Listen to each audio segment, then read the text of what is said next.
আপনারা বলতে পারেন যে হুজুর উনি মনে চিন্তা করতেন না। আমাদের নবী কোন সাইডে চিন্তা করতেন না সেটা বলেন। কি রাষ্ট্র পরিচালনা, কি আপনি মানুষ নিয়ে ফিকির, তার সারাটা জীবনেই তো ছিল ফিকির, চিন্তা ভাবনা। কিন্তু আসলে তাকে আল্লাহ বানাইছেই সুন্দর। সুবহানাল্লাহ। রাষ্ট্রনায়ক তাও ছিলেন। শুধু রাষ্ট্রনায়ক, হঠাৎ একটা কথা মনে পড়ছে, প্রশাসনিক ব্যবস্থা বর্তমান সারা পৃথিবীতে যত দেশ প্রশাসনিক ব্যবস্থাগুলো আছে, সমস্ত প্রশাসনিক ব্যবস্থাগুলা এত সুন্দরভাবে এবং সুশৃঙ্খলভাবে সর্বপ্রথম পৃথিবীকে, এই পৃথিবীবাসীকে যিনি উপহার দিয়েছিলেন তিনি মুহাম্মদ সাল্লাল্লাহু আলাইহি ওয়াসাল্লাম। 47টা আইন কানুন ধারা উপধারা লিপিবদ্ধ করে সর্বপ্রথম মদিনা সনদ নামে সংবিধান রচনা করে পৃথিবীর ইতিহাসে সর্বপ্রথম লিখিত সংবিধান সারা দুনিয়াবাসীর জন্য রাসূল উপহার দিয়েছেন। প্রশাসনিক অবকাঠামোতে এখন আইন বিভাগ হয়, বিচার বিভাগ, সব ছিল নবীজির। রাসূলুল্লাহ সাল্লাল্লাহু আলাইহি সাল্লাম মদিনা ইসলামী রাষ্ট্র গঠন করার পর রাসূল সাল্লাল্লাহু আলাইহি সাল্লাম রাষ্ট্রনায়ক হলেন। রাসূল সাল্লাল্লাহু আলাইহি সাল্লামের ব্যক্তিগত একটা বিভাগ ছিল, এই বিভাগে রাসূলের একান্ত একজন সচিব ছিলেন। এখন সচিব হয় না, নবীজির একজন একান্ত সচিব ছিলেন। এই সচিবের নাম কি? হানজালা ইবনে রবি', যিনি রাসূলের সিল সংরক্ষণ করতেন। কেউ আসলে সিলের কাজ লাগতো, এই সিল সংরক্ষণ করতেন হানজালা ইবনে রবি'। রাসূল সাল্লাল্লাহু আলাইহি সাল্লামের প্রশাসনিক অবকাঠামোর মধ্যে ওহী লেখন একটা বিভাগ ছিল। এই বিভাগের প্রধান দায়িত্বে ছিলেন দুজন, হযরত আলী এবং হযরত উসমান। তারা দুইজন ওহী লেখার কাজ করতেন। তাদের অনুপস্থিতিতে উবাই ইবনে কাব এবং যায়েদ ইবনে সাবিত রাদিয়াল্লাহু তাআলা আনহুমা কাজ করতেন। তাদেরকে সহযোগিতা করতেন রাসূল সাল্লাল্লাহু আলাইহি সাল্লামের শ্যালক আমিরে মুআবিয়া রাদিয়াল্লাহু তাআলা। রাসূল সাল্লাল্লাহু আলাইহি সাল্লামের প্রশাসনিক ব্যবস্থার মধ্যে চিঠি আদান প্রদান এবং অনুবাদ বিভাগ ছিল। নবীর চিঠি এখান থেকে যাবে, অন্য দেশের চিঠি আসবে, অনুবাদ হবে, এই বিভাগ ছিল। এই বিভাগের দায়িত্বে ছিলেন দুজন, যায়েদ বিন সাবিত আর আব্দুল্লাহ ইবনে আরকাম রাদিয়াল্লাহু তাআলা আনহু। রাসূল সাল্লাল্লাহু আলাইহি সাল্লামের প্রশাসনিক ব্যবস্থায় অভ্যর্থনা বিভাগ ছিল। এই বিভাগের প্রধান দায়িত্বে ছিলেন দুজন, হযরত আনাস ইবনে মালিক আর বারা ইবনে আযিব রাদিয়াল্লাহু তাআলা আনহুমা। রাসূলুল্লাহ সাল্লাল্লাহু আলাইহি সাল্লামের শুরতা পুলিশ বিভাগ, আইন শৃঙ্খলা বাহিনী বিভাগ, এই বিভাগের প্রধান ছিলেন কায়েস ইবনে সাদ রাদিয়াল্লাহু তাআলা। রাসূলের প্রশাসনিক অবকাঠামোতে বিচার বিভাগ ছিল। এই বিভাগের প্রধান ছিলেন হযরত আলী মুআজ ইবনে জাবাল রাদিয়াল্লাহু তাআলা আনহুমা। রাসূল সাল্লাল্লাহু আলাইহি ওয়াসাল্লামের খেজুর রোপণের পর এটা থেকে প্রচুর খেজুর ফলন হইতো, এই খেজুরের কর আদায় একটা বিভাগ ছিল। এই বিভাগের দায়িত্বে ছিলেন হুযাইফা ইবনুল ইয়ামান রাদিয়াল্লাহু তাআলা আনহু। রাসূল সাল্লাল্লাহু আলাইহি সাল্লামের আন্তর্জাতিক যোগাযোগ বিভাগ ছিল, যেটা বর্তমানে পররাষ্ট্রমন্ত্রী। এই বিভাগের প্রধান ছিলেন মুগীরা ইবনে শুবা এবং হাসান নামে আরেকজন নবীর নাতি হাসান। না, প্রশাসনিক অবকাঠামো পুরা পৃথিবীতে যত কিছু বর্তমানে হচ্ছে, সর্বপ্রথম যেগুলা দেখাইছে দুনিয়াবাসীকে আমাদের নবী সাল্লাল্লাহু আলাইহি ওয়াসাল্লাম। রাসূল সাল্লাল্লাহু আলাইহি ওয়াসাল্লাম তো এটা কেন বললাম, বলছিলাম আপনাদেরকে ওই যে হঠাৎ যে রসুলের 20টা সাদা চুল পাওয়া গেছে, আপনাদের মনে হইতে পারে নবী মনে টেনশন করতেন না তাই চুলে তুগুলা পাকে নাই। না, নবী কি করতেন না, ইসলামী রাষ্ট্র নিয়ে আলোচনা শুনলে বুঝতেন রসুল কি করতেন। আল্লাহ আমাদের সকলকে রসুল সাল্লাল্লাহু আলাইহি সাল্লামের সুন্নাহ সর্বত্র যেন ছড়িয়ে দিতে পারি আমরা, আল্লাহ তৌফিক দান করেন। এই ছিল রসুলের সৌন্দর্যতা। বিসমিল্লাহ। চেহারা মুবারক কেমন ছিল? সহিহ বুখারীর বর্ণনা 3552 নম্বর হাদিস। এই হাদিসের বর্ণনাকারী বারা ইবনে আযিব রাদিয়াল্লাহু তাআলা আনহু। সুইলাল বারা ইবনে আযিব রাদিয়াল্লাহু তাআলা আনহু আকানা ওয়াজহু রাসূলিল্লাহি সাল্লাল্লাহু আলাইহি ওয়াসাল্লাম মিসলাস সাইফ। বারা ইবনে আযিবকে জিজ্ঞাসা করা হলো, আল্লাহর নবীর চেহারা মুবারকটা কি তরবারির মতো সুন্দর ছিল? বারা ইবনে আযিব জবাব দিলেন, লা লা লা বিসলাল কমার বাল মিসলাল কমার, তরবারির মতো না বরং চাঁদের মতো সুন্দর। কিসের মতো? চাঁদ। আরেকটা হাদিস শুনেন। আপনারা মাঝে মাঝে আদর করে বলেন না আমার চাঁদের টুকরা, হ্যাঁ বলেন না বাচ্চাদেরকে, এই ব্যাপারে একটা হাদিস শুনেন। সহিহ বুখারীর 3556, 3556, 3556 এই হাদিসের বর্ণনাকারী কাব ইবনে মালিক রাসূল সাল্লাল্লাহু আলাইহি সাল্লাম এক সাহাবী। একটা যুদ্ধ হয়েছে, তাবুক যুদ্ধ। এই যুদ্ধে মুনাফিকরা যায় নাই। মুনাফিক মানে ওই যুগে ইমানদার, এদেরকে সবাই জানতো ইমানদার, আসলে মুনাফিক। আর রসুলের 3 জন সাহাবীও যায় নাই। তাহলে কি বললাম, মুনাফিকরা যায় নাই, আর কয়জন সাহাবী যায় নাই? 3 জন। তাবুক যুদ্ধ থেকে নবী আসলেন, ফিরে আসলেন। তাবুক যুদ্ধে না যাওয়াটা রাসূল সাল্লাল্লাহু আলাইহি সাল্লাম অপরাধ হিসাবে সাব্যস্ত করলেন। মুনাফিকদেরকে জিজ্ঞাসা করলেন, কেন যাও নাই? তো মুনাফিকরা মিছা কথা কয়ে ওটাই বাইচে গেছে যে এই কারণে আমরা যাই নাই। সাহাবী 3 জন আসছে, তোমরা কেন যাও নাই? তারা সত্য সত্য বলছে, হুজুর আমরা না যাওয়ার কোনো কারণ ছিল না, এমনি আমরা যাইনি, এগুলো বলছে। রাসূল সাল্লাল্লাহু আলাইহি সাল্লাম এই 3 সাহাবীকে শাস্তি দিলেন। নবী নিজে কথা বলা বন্ধ করে দিলেন। সব সাহাবীদেরকে বললেন তাদের সাথে কথা বলা নিষেধ, কেউ কথা বলবা না। 3 সাহাবী কথা বলা বন্ধ করার পর এমন পেরেশানির মধ্যে পড়লেন, এই পৃথিবীটা তাদের জন্য সংকীর্ণ হয়ে গেছে। রাসূল সাল্লাল্লাহু আলাইহি সাল্লামের কাছে গেলেও তাকায় না, কথা বলে না। তো নবীজি সাল্লাল্লাহু আলাইহি সাল্লামের এই 3 সাহাবীর তওবা আল্লাহ কবুল করে। লম্বা একটা সময় অতিবাহিত হওয়ার পর আল্লাহ এই 3 জনের তওবা কবুল করে কোরআনের আয়াত নাজিল করে দিয়েছে। খুশি 3 জন, খুব খুশি। এদের চেয়ে বেশি নবীজি খুশি, সুবহানাল্লাহ। তো এই 3 জনের একজন কাব ইবনে মালিক। এই কাব ইবনে মালিকের ছেলের নাম আব্দুল্লাহ। আব্দুল্লাহ কয়, আব্দুল্লাহ রহমতুল্লাহি আলাইহি, তিনি বলেন আমার আব্বা যখন নাকি নবীজির কাছে গেছেন, লম্বা সময় নবীও কথা কয় না, সাহাবারা কথা কয় না। আমার আব্বা আজকে অনেক খুশি, আজকে সাহাবীদের সাথে কথা হবে, নবীর সাথে কথা হবে। আব্বা ফুরফুরে মেজাজে নবীর দরবারে গেলেন। কাব ইবনে মালিক বলেন, ফালাম্মা সাল্লামতু আলা রাসূলিল্লাহি সাল্লাল্লাহু আলাইহি ওয়াসাল্লাম, আমি যখন আল্লাহ নবীর দরবারে গেলাম, যাওয়ার পর আল্লাহ নবীকে সালাম দিলাম। সালাম দেওয়ার পর ওয়া হুয়া ইয়াবরুকু ওয়াজহুহু মিনাস সুরুর, চেহারার দিকে তাকাইলাম, তাকায় দেখলাম খুশিতে আল্লাহ নবীর চেহারাটা ঝলঝল করতেছে। কাব ইবনে মালিক বলেন, আমি রাসূলুল্লাহ সাল্লাল্লাহু আলাইহি সাল্লামের কাছে এসে সালাম দিলাম। নবীজির চেহারাটা তখন খুশিতে আনন্দে ঝলঝল করতেছিল। কাব ইবনে মালিক বলেন, ওয়া কানা রাসূলুল্লাহ সাল্লাল্লাহু আলাইহি ওয়াসাল্লাম ইদা সুররা ইস্তানারা ওয়াজহুহু কাআন্নাহু কিতআতু কমার। হয় আল্লাহ নবী যখন খুশি হইতেন, আনন্দে খুশি হইতেন, নবীর চেহারা মোবারকটার দিকে তাকাইলেই মনে হইতো যেন নবীর চেহারাটা আকাশের চাঁদের টুকরা। চেহারাটা খুশি হইলেই এমন ভাবে চেহারার মধ্যে আনন্দ ফুটে উঠত, যেন মনে হতো চাঁদের টুকরাটা আমগো সামনে হাসতেছে, এরকম মনে। এত সুন্দর ছিল। রাসূলুল্লাহ সাল্লাল্লাহু আলাইহি সাল্লামের পক্ষ থেকে চিঠি গেছে। কোথায়? বাদশাহ হিরাক্লি নামে একজন বাদশাহ ছিল, যার নামটা পুরাটা হলো বাদশাহ হিরাক্লিয়াস। এই বাদশার কাছে, আরবিতে তার নাম হিরাক্ল। নবীজির চিঠি গেছে তার কাছে। রাসূলুল্লাহ সাল্লাল্লাহু আলাইহি সাল্লামের চিঠি তার কাছে যাওয়ার পর ওই ব্যক্তি কি করছে, নবীর চিঠি পাইয়া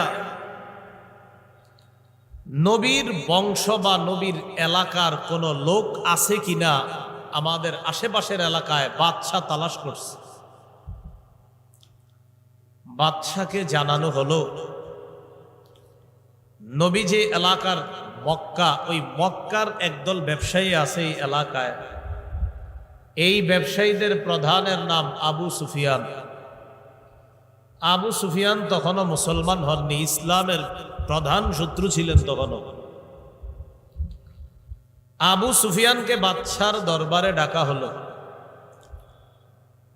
বাদশার সামনে আবু সুফিয়ানকে বসানো হলো। পিছনে অন্যান্য যারা আছে তাদেরকে বসানো হলো। আবু সুফিয়ানের সাথে যে ব্যবসায়ী কাফেলা, বাদশাহ আবু সুফিয়ানের ভাষা বুঝে না, আবু সুফিয়ান বাদশার ভাষা বুঝে না। দুইজনের ভাষা বুঝার জন্য একজন তুর্জুমান বা দুভাষী নিযুক্ত করা হলো।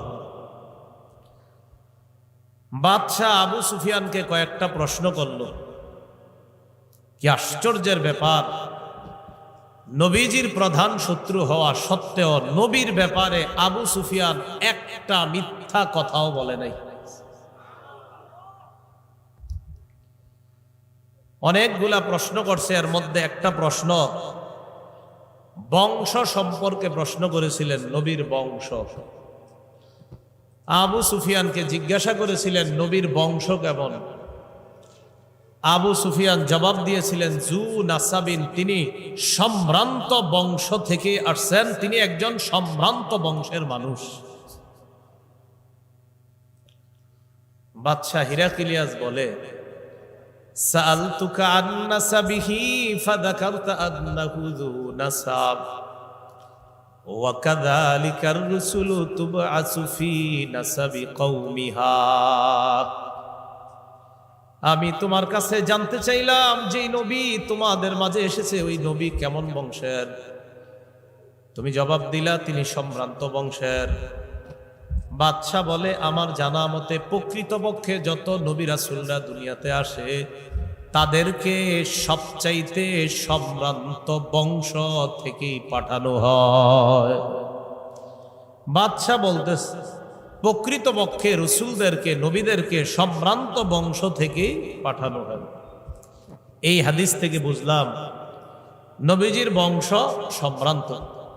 আগের হাদিস থেকে বুঝলাম নবী যে বংশ থেকে আসছে এটা আল্লাহ নির্বাচিত। এর আগের হাদিস থেকে বুঝলাম নবী যেই যুগে আসছে তিনি আসার কারণে ওই যুগটা গোটা দুনিয়ার শ্রেষ্ঠ যুগ হিসাবে আল্লাহ কবুল করছে। রাসূলুল্লাহ সাল্লাল্লাহু আলাইহি সাল্লামের 5টি বিখ্যাত নামাজ, প্রসিদ্ধ নামাজ কয়টি? 5টি। সহিহ বুখারীর বর্ণনা 3532 নম্বর হাদিস। এই হাদিসের মধ্যে আছে ক্বালা রাসূলুল্লাহ সাল্লাল্লাহু আলাইহি ওয়াসাল্লাম লি খামসাতু আসমা।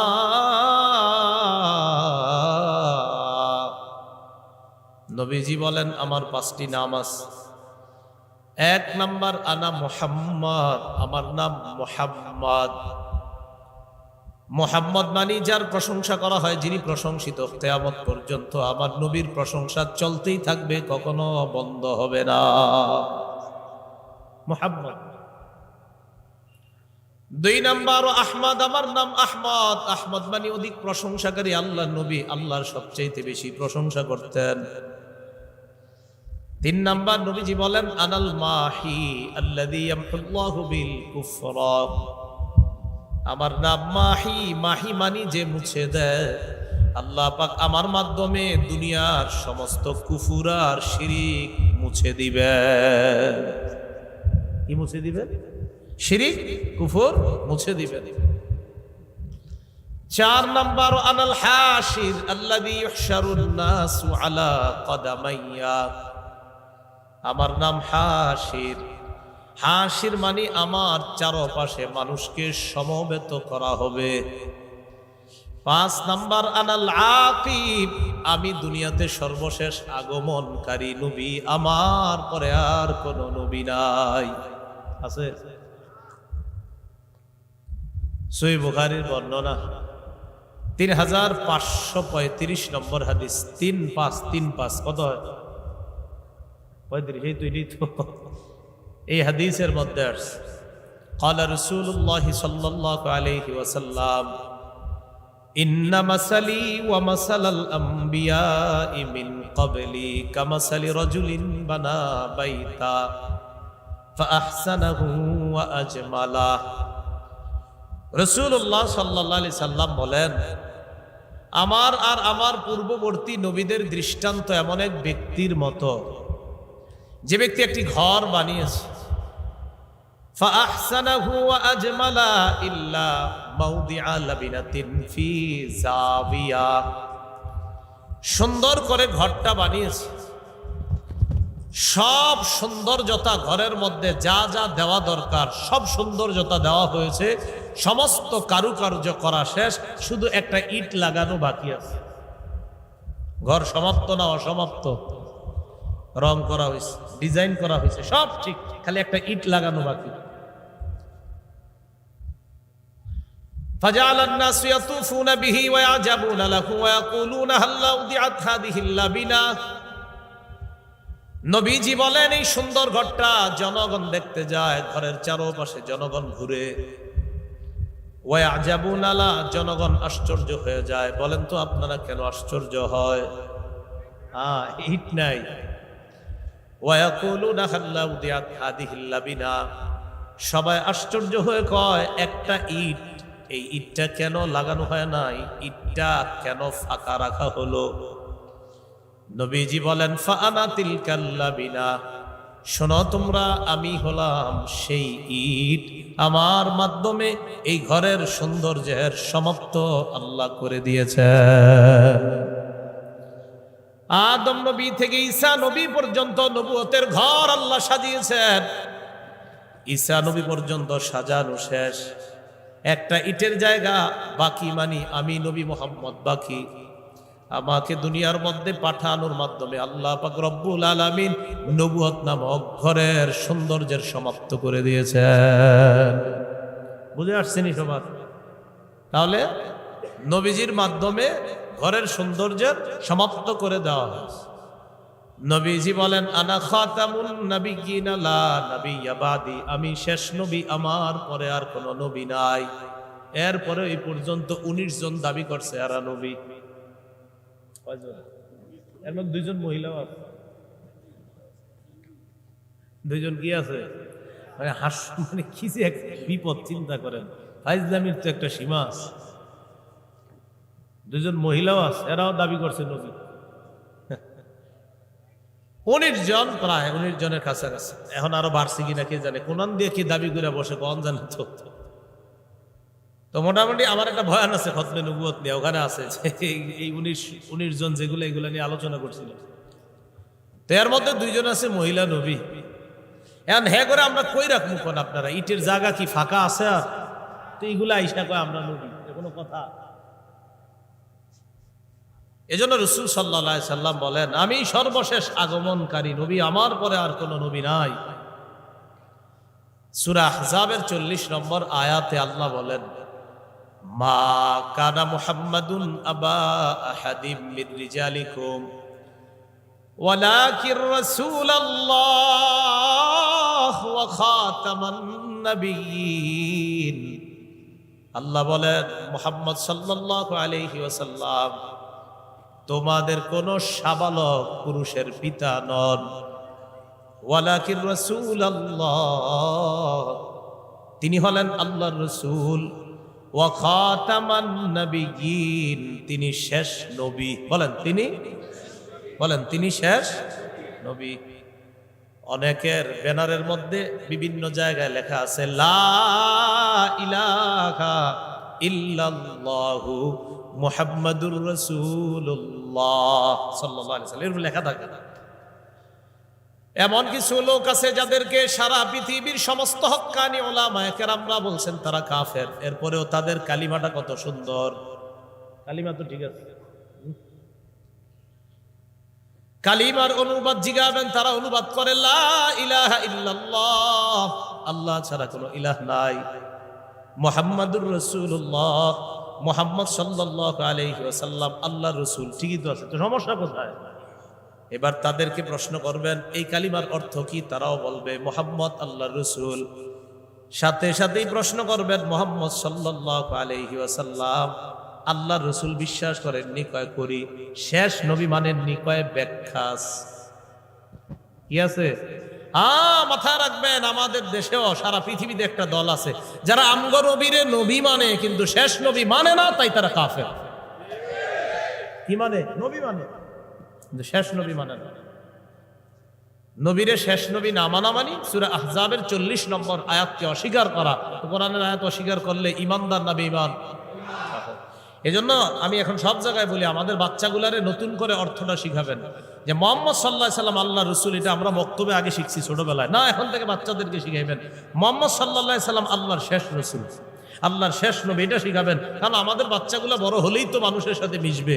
এজন্য কেউ যাতে ধোঁকা দিতে না পারে, এই শেষ জায়গাটা দিয়ে ধোঁকা দেয়, তা আমাদের সন্তানগুলোকে শেষ সহ শিখাবো যে মুহাম্মদ সাল্লাল্লাহু আলাইহি সাল্লাম আল্লাহর শেষ রাসূল, আল্লাহর শেষ নবী। মনে থাকবে নি? হ্যাঁ, শেষ, এই শেষ শব্দটা শিখাইবেন। কারণ একদল তারা মুহাম্মদ সাল্লাল্লাহু আলাইহি সাল্লামকে নবী মানে, কিন্তু কি মানে না? শেষ নবী মানে না। তো তখন যদি আপনি বলেন এই আয়াত আপনারা মানেননি, তখন বলবে ব্যাখ্যা আছে। ইমাম গাজালি কয় মুহাম্মদ সাল্লাল্লাহু আলাইহি সাল্লামের পরে আর কোনো নবী নাই, ব্যাখ্যার কোনো সুযোগ নাই। ব্যাখ্যা ছাড়া মুহাম্মদ সাল্লাল্লাহু আলাইহি সাল্লাম শেষ নবী, কোনো ব্যাখ্যা নাই। কিসের ব্যাখ্যা? আল্লাহ আমাদেরকে বুঝার তৌফিক দান করেন। তাহলে সর্বশেষ আগমনকারী নবী মুহাম্মদ সাল্লাল্লাহু আলাইহি সাল্লাম, এটা বলছে আনাল আকিব, আমার নাম আকিব। বিসমিল্লাহ। এবার আমরা গুরুত্বপূর্ণ দুটি বিষয় জানব। রাসূল সাল্লাল্লাহু আলাইহি সাল্লাম আসলেন দুনিয়াতে, তিনি শেষ নবী। রাসূলুল্লাহ সাল্লাল্লাহু আলাইহি সাল্লাম দেখতে যেমন সুন্দর ছিলেন, ভিতরেও তেমন সুন্দর ছিলেন। সুবহানাল্লাহ। মানুষের সৌন্দর্য দুই প্রকার। বলেন, মানুষের সৌন্দর্য কয় প্রকার? এক, বাহ্যিক সৌন্দর্য। দুই, চারিত্রিক সৌন্দর্য। এবার আপনারা বলবেন মানুষের সৌন্দর্য কয় প্রকার? এক, সুন্দর। দুই, চারিত্রিক সৌন্দর্য।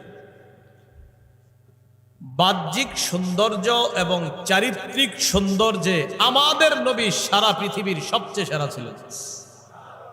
যেদিক দিয়ে বলবেন।